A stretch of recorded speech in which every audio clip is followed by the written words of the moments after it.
Hello everyone, my name is Aljan Colobong. Today we will talk about FIFO algorithm, or the first in, first out. Okay, let's give an example. Okay, with 4 frame and 17 page reference.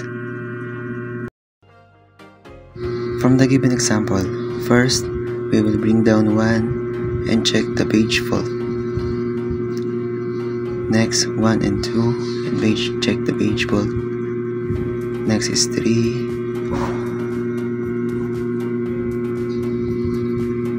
Then 4.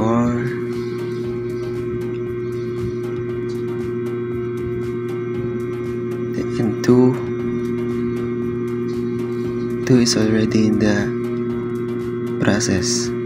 So let's check the page fault. 1 is already in the process, and also 4. Now 5 is not in the process, so the first in, first out. We will bring the 1 in page replacement and change it to 5. 5, 2, 3, and 4. Next, 3. 3 is already in the process, so let's check the page fault. 4 is already also in the process.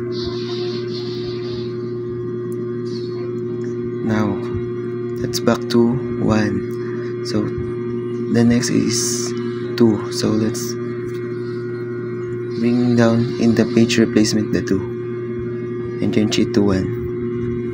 5, 1, 3, and 4. So 2. Let's back the number 2. The next to first out is 3. So let's change it. 5, 1, 2, 4. So and next 5. 5 is already in the process. So let's copy and check the page fault. Ang sunod naman ialis ay si 4. So, palitan natin ng 6. So, 5, 1, 2, and 6. Next is 1. 1 is already in the process, so ikakopy lang ulit natin. And checkan natin ang page fault. Next is 2. 2 is already in the process, so check ulit the page fault.